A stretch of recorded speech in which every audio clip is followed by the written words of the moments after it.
Sí, yo soy José Antonio Ramos Arteaga, soy profesor del Departamento de Filología Española e imparto casi siempre pues, asignaturas vinculadas a la literatura y al teatro. Bueno, mi participación es doble. Por un lado, estoy colaborando con la parte académica, que sería un pequeño congreso que se va a celebrar, sobre todo de gente, investigadores más jóvenes, Ujú, pues apoyando precisamente esa actividad. Y por otro lado, creo que es la más, digamos, señalada o singular, que sería precisamente una actividad sobre la única obra de teatro conservada de Pedro García Cabrera, que se titula Proyecciones. Entonces, con la agrupación de teatro de filología, que es un grupo que coordino desde hace años, pues vamos a hacer un trabajo performativo precisamente sobre ese texto de Pedro García Cabrera. ujú, Sí, Proyecciones es una obra, la única que sepamos que escribió Pedro García Cabrera. Es una obra que se editó en sus obras completas. Hay una versión manuscrita y hay una versión mecanografiada, y responde en gran medida a la preocupación que existía entre los autores vanguardistas y los autores de los años 20 y 30 por llevar a escena algunas de las problemáticas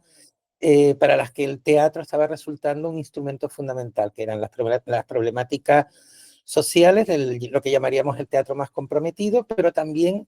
todas estas preocupaciones sobre las nuevas subjetividades que había inaugurado la influencia de Freud en las artes y la literatura de principios del siglo XX. ujú, Pues la idea fundamental es jugar precisamente con elementos de representar el texto tal cual lo escribió Pedro García Cabrera, y luego incluir por parte de las personas que actúan una glosa o comentario que facilite la comprensión y la divulgación entre el público de qué subyace detrás de cada una de las escenas, porque cada escena representa en gran medida una preocupación distinta de Pedro García Cabrera. Están unidas en una sola obra, pero en realidad son sketch, por eso se llama proyecciones, son distintas proyecciones de distintos problemas a partir de un núcleo de personajes. Y sería precisamente ver cómo se podría intentar ofrecer un espectáculo en el que el público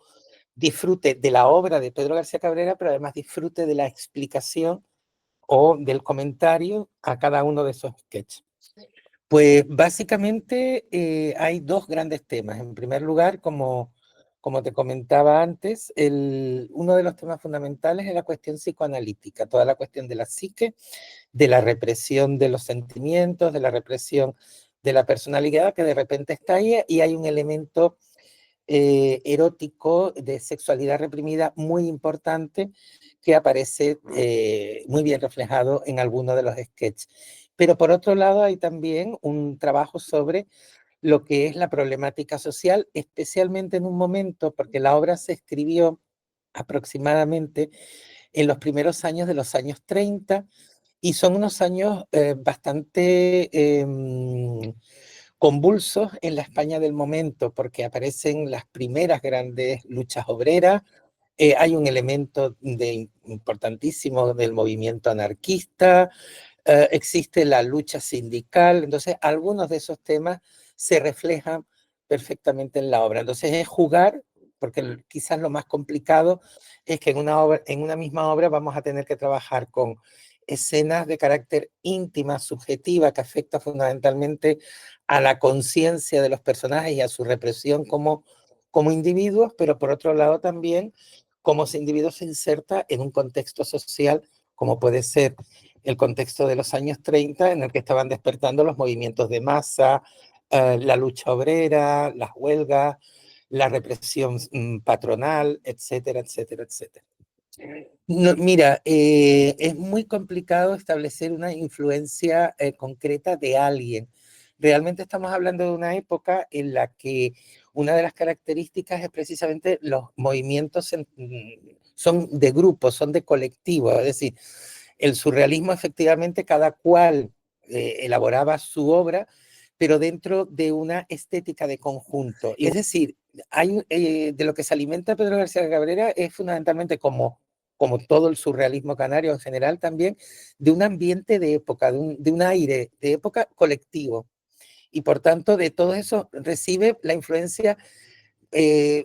por así decirlo, resume o exprime de muchos autores de los que tiene noticia a través de los grandes intercambios que hay a través de las revistas y de las editoriales y de los diarios de carácter artístico, recibe influencias muy variadas. No puedes señalar a un autor concreto. Por ejemplo, Freud, por poner un ejemplo, seguramente él tiene acceso a algunos textos de Freud, pero lo que le interesa a él y lo que se ve en su teatro es lo que han hecho otros autores o dramaturgos europeos con la llegada de la obra de Freud, la revolución que supuso con respecto a la perspectiva que tenían de las subjetividades, ¿no? Bueno, ya en esta época, en los años 30,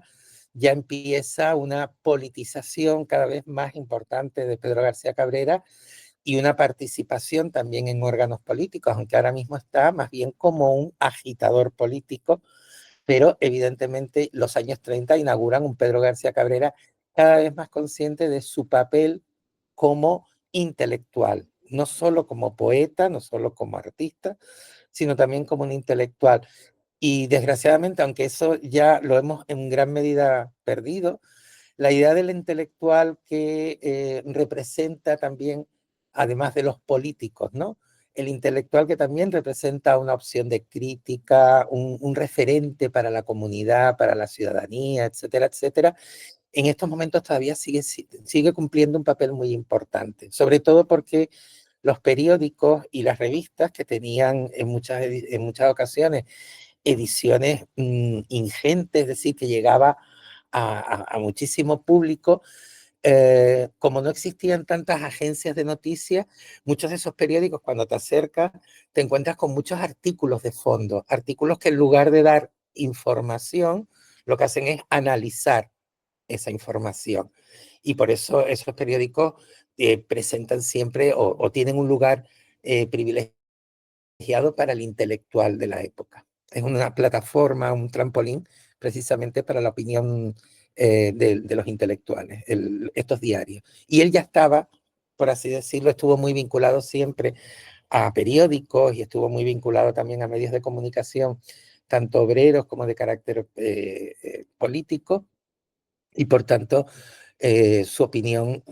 tenía una resonancia concreta. Era un artista, pero también asumió una responsabilidad como intelectual político. Sí, sí, sí, sí, sí, porque date cuenta que algunos de los elementos que aparecen en su obra, como la advertencia sobre las tensiones que pueden generar la desigualdad, por ejemplo, las consecuencias de los monopolios económicos, el auge de los totalitarismos frente a los modelos democráticos que en aquel entonces todavía no eran modelos cimentados. La democracia en esos años todavía es,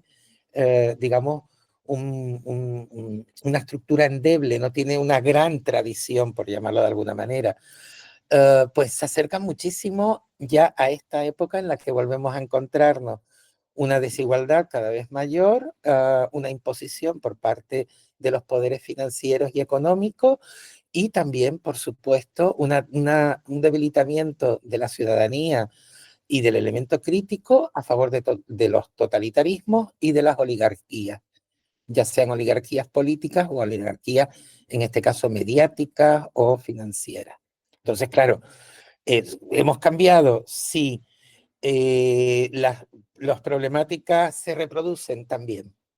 también. En ese sentido, muchos de los textos de Pedro García Cabrera y de los intelectuales de la época nos pueden ayudar a entender qué no se resolvió en aquel momento, porque estamos hablando de intentos fallidos, ¿no? De